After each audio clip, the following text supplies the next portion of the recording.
Hello everyone, welcome back to DSA placement series. I hope आपको ये series समझ आ रही होगी, मजा आ रहा होगा आपको नए नए लॉजिक सीखकर। इसी कंटिन्यूएशन में आज मैं लाया हूं डुप्लीकेट से रिलेटेड एक और important problem. But make sure इससे पहले आप हमारा प्रीवियस वीडियो देख लें, क्योंकि ये उसी का एनहांस वर्जन है। राइट, लास्ट वीडियो में हमने डिस्कस करा था कि हमारे पास रेंज होगी 0 से n-2 होगी। इस बार रेंज बदल गई है, इस बार रेंज है 1 से लेकर n-1। दूसरा चेंज ये है कि इस बार एक से ज्यादा एलिमेंट आपके एरे में रिपीट हो सकते हैं। तो अगर मल्टीपल एलिमेंट एरे में रिपीट हो रहे हैं तो आपको सारे प्रिंट करने हैं जो मल्टीपल एलिमेंट्स रिपीट हो रहे हैं। हैव अ ग्लिम्स कि क्वेश्चन कह क्या रहा है। ये रहा इसका डिस्कशन। तो क्वेश्चन ये है कि हमारे पास एक एरे है, जैसे अब इसी एरे को हम लेते हैं। से फॉर दिस 1 2 3 4 5 6 7 8 हमारे पास 8 इंटीजर्स का ये एक एरे है। 0 से लेकर 7 तक इस एरे के इंडेक्सेस होंगे। राइट, इसका मतलब अगर n की वैल्यू 8 है तो एरे में 1 से लेकर 7 तक के नंबर्स होंगे, जैसा कि क्वेश्चन में गिवन है, आप देख सकते हैं। तो 1 से लेकर 7 तक के नंबर्स होंगे, इनमें कुछ नंबर ऐसे होंगे जो रिपीट हो रहे होंगे। मतलब 1 से छोटा कोई नंबर नहीं होगा, 7 से बड़ा कोई नंबर नहीं होगा। कुछ नंबर ऐसे होंगे जो रिपीट हो रहे हैं और आपको बताना है वो रिपीटिंग एलिमेंट्स कौन से हैं। तो जैसे इसी एरे की हम बात करें तो हमारे पास है 4 3 2 7 5 2 3 1। अब इसमें कौन कौन से एलिमेंट रिपीट हो रहे हैं तो आप देख सकते हैं, एक तो 2 रिपीट हो रहा है, 2 यहां भी आ रहा है, यहां भी आ रहा है। अदर देन 2 हमारे कोड में 3 रिपीट हो रहा है। तो जो हमारा पिछले वीडियो का सॉल्यूशन था वो काम आ नहीं पाएगा, क्योंकि वो सिर्फ एक रिपीटिंग एलिमेंट को ढूंढ के बता रहा था। यहां रिपीटिंग एलिमेंट एक से ज्यादा है और रेंज थोड़ी सी बदल गई है, और 1 से लेकर n-1 की रेंज के बीच में हमें डेटा ढूंढना है। तो अब हम लॉजिक देखते हैं, इसका लॉजिक क्या है। लॉजिक बहुत ही सिंपल है फ्रेंड्स। लॉजिक ये है कि हम एरे की हर वैल्यू को, गौर से सुनिएगा, एरे की हर वैल्यू को इंडेक्स के तौर पे यूज करें। क्योंकि ये तो कंफर्म बात है कि जो हमारा डेटा है वो 1 से 7 के बीच में होगा। अगर डेटा 1 से 7 के बीच में है तो क्या हम इसे एज एन इंडेक्स यूज कर सकते हैं? बिल्कुल कर सकते हैं, क्योंकि एरे की साइज अगर 8 है तो इंडेक्सेस जो होंगे वो 0 to 7 होंगे। तो लॉजिक समझिएगा क्या है। हम सबसे पहले एरे की फर्स्ट वैल्यू उठाएं। एरे की फर्स्ट वैल्यू क्या है? 4 है। हम इस 4 को एज एन इंडेक्स यूज करते हुए ARR 4 पे जाएं। चेक करें ARR 4 पे जो एलिमेंट है वो पॉजिटिव है या नेगेटिव है। हमें से कोई मतलब नहीं है कि वहां 5 है कि 2 है कि 3 है, बस इतना देखिए वो पॉजिटिव है या नेगेटिव है। अगर वो पॉजिटिव है तो आप उसको नेगेटिव कर दीजिए। तो हम लोगों ने क्या करा, हम लोगों ने इस 5 को -5 कर दिया। अब आप इमेजिन करिए दोबारा अगर कभी एरे में 4 आता है और आप जाकर देखते हैं फोर्थ इंडेक्स पे पड़ी हुई वैल्यू क्या है, और आपको पता चलता है वो वैल्यू नेगेटिव है, तो इसका मतलब यही हुआ ना कि 4 आपके एरे में पहले से आ चुका है। समझिए, इसका मतलब यही हुआ कि 4 आपके एरे में पहले से आ चुका है, वरना वहां पर आपको नेगेटिव नंबर मिलता ही नहीं। अपन इसको नेगेटिव करके गए होंगे, तभी हमको दोबारा पहुंचने पर वहां पर नंबर मिल रहा है नेगेटिव। तो लॉजिक दोबारा समझा रहा हूं मैं। एरे की हर वैल्यू को इंडेक्स बना दीजिए। उस इंडेक्स पे जो डेटा पड़ा है जाकर चेक कर लीजिए। अगर वो डेटा पॉजिटिव है यानी वो ग्रेटर देन 0 है तो उसको नेगेटिव कर दीजिए। अगली बार जब आपको यही वैल्यू मिलती है, जाकर आप इंडेक्स पे चेक करेंगे तो वहां आपको नेगेटिव वैल्यू मिलेगी। समझ जाएंगे आप कि ये वैल्यू रिपीट हो रही है, वरना वो नेगेटिव हुई नहीं होती। और आप उस वैल्यू को स्क्रीन पे कर सकते हैं डिस्प्ले। सिंपल सा ये लॉजिक हमारा है जो हमें इसके ऊपर करना है अप्लाई। अब मैं इसको इंप्लीमेंट करके आपको दिखाता हूं सीधे एडिटर पे। तो चलते हैं अपन अपने डेवलपमेंट एनवायरनमेंट में। ये हमारा पिछला सॉल्यूशन था। अब ऐसे ही एक नया सॉल्यूशन, इस बार मैं नाम दे रहा हूं इसको public static void find duplicate 2। ये हमारा सेकंड वर्जन है, थोड़ा मॉडिफाइड, थोड़ा enhanced compare to the previous one. और ये भी नोटिस करिएगा इसका जो एग्जीक्यूशन टाइम है तो पिछले वाले से भी हमारा कम आएगा। तो जैसा मैंने कहा, हम एक फॉर लूप चलाते हैं। कहां से? 0 से कहां तक? एरे की लेंथ जितना लूप चलाते हैं। तो ये हमने एरे की लेंथ जितना लूप चलाया, ठीक है। अंदर यहां देखिएगा ट्विस्ट यहीं पे है। अंदर हम एरे की एक वैल्यू उठाते हैं। तो हमने ARRI पिक करा। एक्स के अंदर क्या आ गया? ARRI आ गया। अब हम एक्स को यूज करते हैं एज एन इंडेक्स। अगर हम एक्स को एज एन इंडेक्स यूज करें तो अब हम ARRX पे जाएं, चेक करें क्या ARRX पे रखा हुआ एलिमेंट ग्रेटर देन 0 है, आई मीन टू से पॉजिटिव है। क्योंकि ये तो कंफर्म बात है, मिनिमम वैल्यू 1 मिलेगी आपको, क्वेश्चन में दिया हुआ था।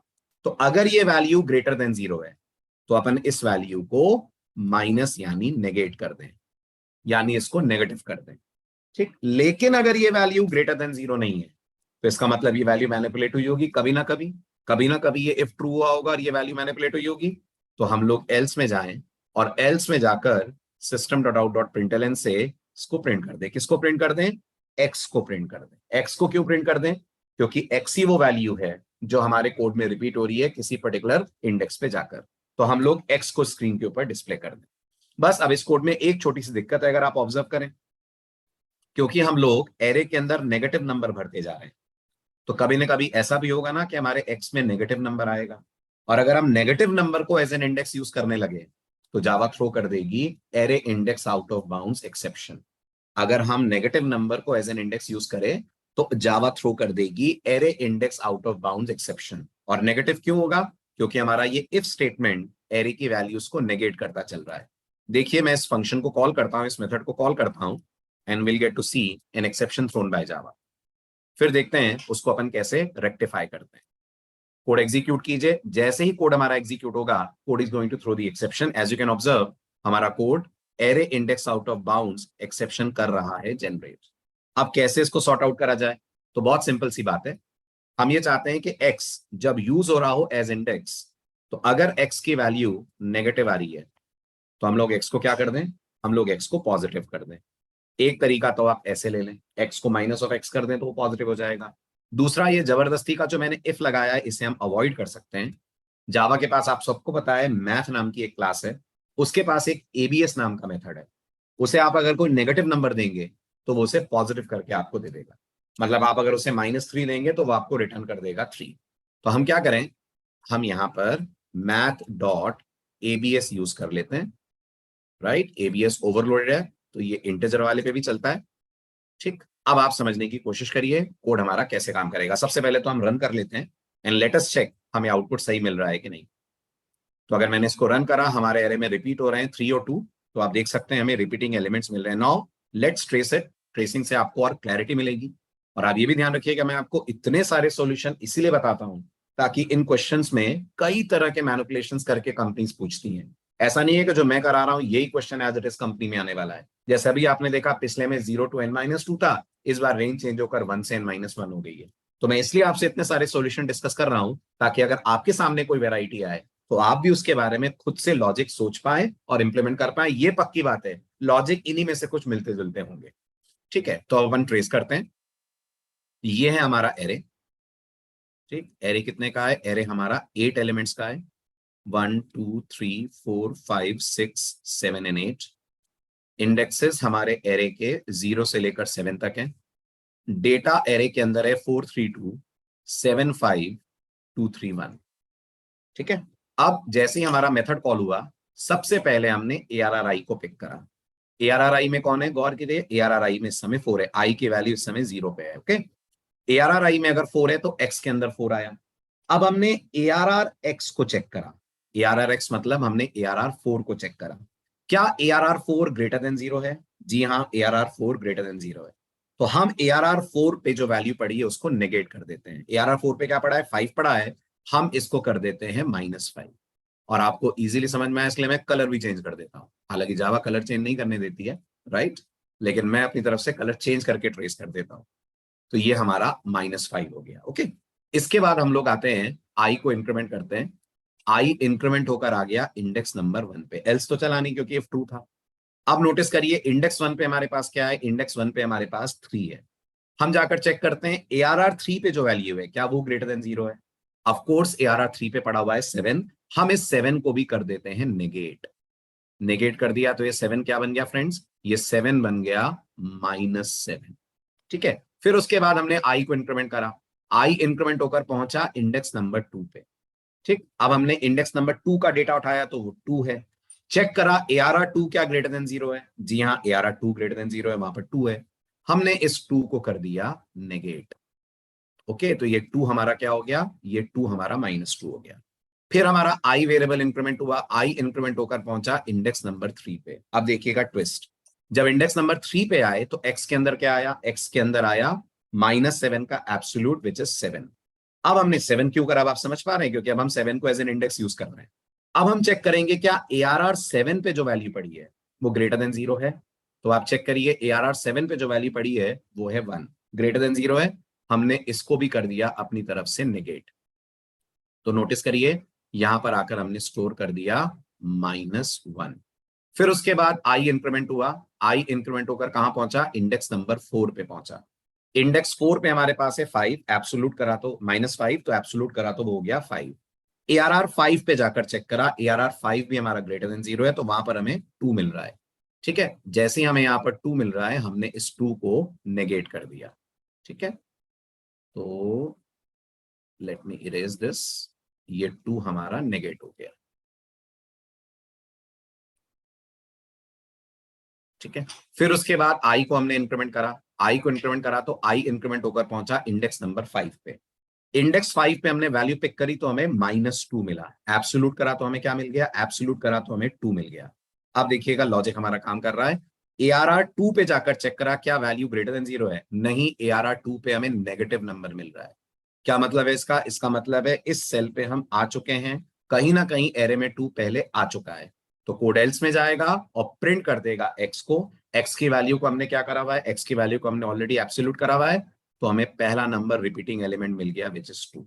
ठीक है, कोड हमारा आगे बढ़ा, आई को हमने इंक्रीमेंट करा, आई इंक्रीमेंट होकर पहुंच गया इंडेक्स नंबर 6 पे। इंडेक्स नंबर 6 पे हमने वैल्यू पिक करी तो हमें 3 मिला।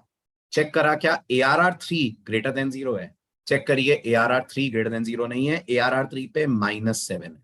इसका क्या मतलब है, इसका मतलब 3 कभी ना कभी रिपीट हुआ होगा, तभी हमने ARR 3 पे नेगेटिव नंबर डाला हुआ है। कोड एक बार फिर एल्स में जाएगा और एल्स में जाकर प्रिंट कर देगा x की वैल्यू, और x की वैल्यू गौर कीजिएगा इस समय बनी हुई है 3। फिर इसके बाद आई इंक्रीमेंट होगा, इंक्रीमेंट होकर आई पहुंचेगा इंडेक्स नंबर 7 पे। इंडेक्स 7 पे हमें मिल रहा है -1, एब्सोल्यूट करा तो आ गया 1। चेक करा हमने ARR 1 ग्रेटर देन 0 है क्या, ARR 1 ग्रेटर देन 0 नहीं है, हाँ सॉरी ग्रेटर देन 0 है, वहां पे 3 है, तो हमने उसको कर दिया नेगेट। हालांकि इस नेगेशन से हमें कोई खास फर्क पड़ा नहीं हमारे कोड के लॉजिक के अनुसार। ठीक है, लेकिन अब आप नोटिस करिए बाहर हमें दोनों एलिमेंट्स मिल गए रिपीटिंग, एक 2 और एक 3। ये था बहुत ही सिंपल लॉजिक, जिसमें हम वैल्यू को इंडेक्स के तौर पे यूज कर रहे हैं, उस इंडेक्स पे जाकर नेगेट कर देते हैं, वैल्यू को नेगेटिव कर देते हैं। अगली बार अगर ये वैल्यू हमें दोबारा मिलती है और हम वहां जाकर देखते हैं कि हमें नेगेटिव मिल रहा है, तो मतलब ये एलिमेंट रिपीट हो रहा है। ठीक है, नोटिस करिए पिछले से बेटर है, क्योंकि लूप भी हमारा सिर्फ एक बार चल रहा है। पिछली बार हमारी कॉम्प्लेक्सिटी ज्यादा आ रही थी, बस इसमें एक प्रॉब्लम है, कई बार ये क्वेश्चन थोड़ा सा मैनिपुलेट होकर आता है ना। Instead of going with 1 to n-1, आपको बोल दिया जाता है 0 से n-1 तक के नंबर्स हो सकते हैं। अब इस कोड में अगर मान लीजिए मैं 0 डाल देता हूं, तो ये कोड फेल हो जाएगा। अगर हमारे एरे में कहीं 0 आ गया ना, तो ये कोड हमारा फेल हो जाएगा। जैसे देखिए, अगर मैं ये मान लू यहां 1 की जगह 0 डाल दिया जाता है, ये कोड हमारा फेल हो जाएगा। क्यों, क्योंकि अब ये लॉजिक काम नहीं करेगा, क्योंकि 0 के लिए जब आप नेगेटिव भी करेंगे तो वो 0 ही रहेगा। अब चेक करिए, कोड रन होगा, आंसर एब्सर्ड आएगा, आई मीन वो नहीं आएगा जो इसका आना चाहिए। अब ये 7 मिलाकर दिखा रहा है, जो आप ट्रेस करेंगे तो समझ में आएगा 7 क्यों आ रहा है। कहने का मतलब ये लॉजिक तभी काम करेगा जब एरे की मिनिमम वैल्यू हमारी स्टार्ट हो 1 से और जाए अप टिल n-1 तक। तो फिर ऐसा क्या करें कि हमारा 0 का लॉजिक भी काम कर जाए, आई मीन टू से अगर एरे में 0 से n-1 का डेटा है तो भी हमारा कोड काम कर जाए। तो फ्रेंड्स हमारे पास एक दूसरा लॉजिक है। ये लॉजिक थोड़ा सा डिफरेंट है, लेकिन इंटरेस्टिंग बहुत है और आपको बहुत ध्यान से समझना पड़ेगा। तो एक छोटा सा एरे लेते हैं अपन ऑफ साइज 5। तो इमेजिन करिए ये हमारा 5 इंटीजर्स का एरे है, डेटा है 21031। ओके, साइज हमारे एरे की कितनी है, साइज हमारे एरे की 5 है। अब लॉजिक ये है, पिछली बार की तरह इस बार भी आप एरे के हर इंडेक्स पे जाइए, वहां पड़ी हुई वैल्यू पिक कीजिए। तो हमें एरे के फर्स्ट इंडेक्स में मिल रहा है 2, 2 को एज एन इंडेक्स यूज कीजिए और 2 इंडेक्स पे जाकर जो भी वैल्यू पड़ी है, डजेंट मैटर क्या पड़ा है, जो भी पड़ा है उसमें एरे की साइज ऐड कर दीजिए। कितनी एरे की साइज, एरे की साइज 5 है, तो हम 2 पे गए, वहां पर हमें 0 मिला, इस पे हमने एरे की साइज 5 ऐड कर दी। ठीक है, फिर आप अगले एलिमेंट पे आइए। अगला एलिमेंट इंडेक्स 1 पे क्या पड़ा है, 1 पड़ा है। ठीक है, 1 को एज एन इंडेक्स यूज करिए तो हम 1 पे ही रहेंगे। इस पे जो वैल्यू पड़ी है, एरे की साइज ऐड कर दीजिए। एरे की साइज ऐड कर दी तो यहां पर भी आ गया 1 + 5 6। फिर आप आइए थर्ड एलिमेंट पे, यानी इंडेक्स नंबर 2 पे। यहां पर जो वैल्यू पड़ी है उसे एज एन इंडेक्स यूज कीजिए। अब गौर कीजिए, यहां पर 5 है, 5 एज एन इंडेक्स यूज नहीं हो सकता, तो इसे मॉड कर दीजिए एरे की साइज से, तो आपको ओरिजिनल वैल्यू मिल जाएगी जो यहां पर थी। 5 mod 5 कितना होता है, 0 होता है। 0 पे जाइए और एरे की साइज ऐड कर दीजिए। तो 0 पे क्या 2 था, 2 पे हमने एरे की साइज ऐड कर दी तो बन गया 7। फिर आइए नेक्स्ट एलिमेंट पे, 3 पे आइए। यहां पर जो वैल्यू पड़ी है उसे एज एन इंडेक्स यूज करिए और वहां जाकर एरे की साइज ऐड कर दीजिए। जो 3 एज एन इंडेक्स यूज हुआ तो 3 पे ही गए, एरे की साइज ऐड कर दी तो हमें मिल गया 8। फिर आप आइए नेक्स्ट इंडेक्स पे यानी 4 पे, यहां पर जो वैल्यू पड़ी है 1, उसे एज एन इंडेक्स यूज कीजिए और उसमें जाकर एरे की साइज ऐड कर दीजिए। तो 1 पे गए तो वहां 6 था, एरे की साइज 5 ऐड करी तो हो गया 11।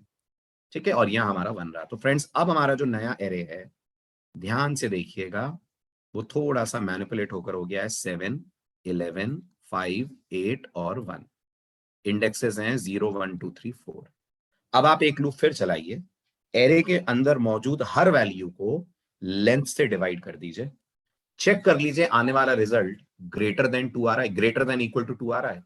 अगर आ रहा है तो इसका मतलब इस सेल में एरे की लेंथ कम से कम 2 बार ऐड हुई होगी। खुद सोचिए, अगर कोई वैल्यू x है उसमें मैं 2 बार 5 ऐड करूंगा, तो आने वाले रिजल्ट को अगर मैं 5 से डिवाइड करूंगा तो मुझे जो आंसर मिलेगा वो 2 या 2 से बड़ा मिलेगा ना। चाहे मैं कितनी भी बार 5 ऐड कर दूं, आंसर 2 या 2 से बड़ा आएगा। अगर 2 से ज्यादा बार या 2 बार ऐड कर रहा हूं मैं, बस वही लॉजिक हम यहाँ लगा रहे हैं। अब हम क्या करें, अब हम 7 को लें, 7 को डिवाइड बाय 5 करिए। 7 डिवाइड बाय 5 कितना आता है, 1 आता है। मतलब 0 पे 0 बार बार रिपीट नहीं हुआ है।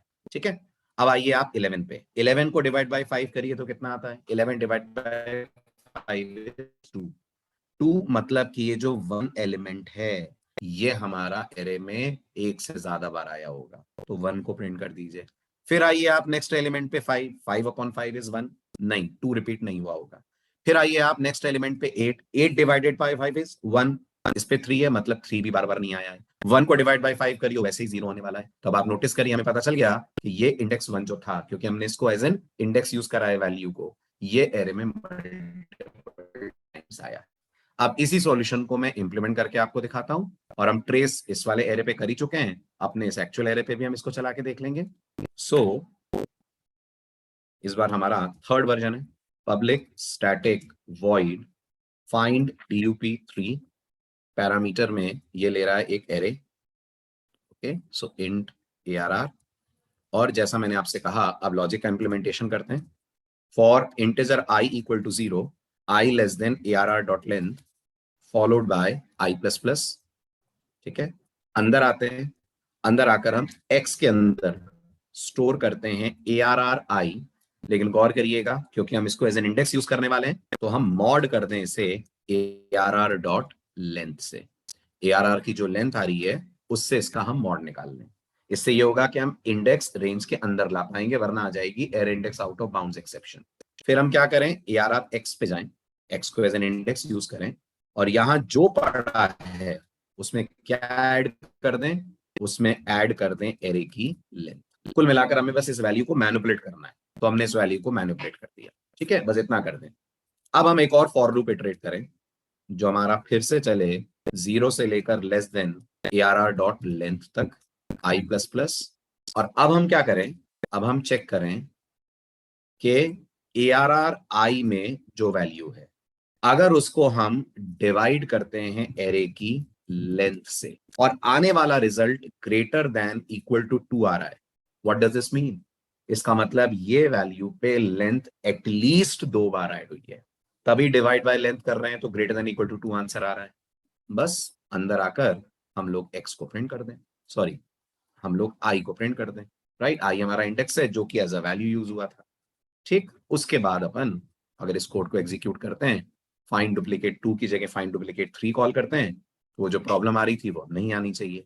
राइट,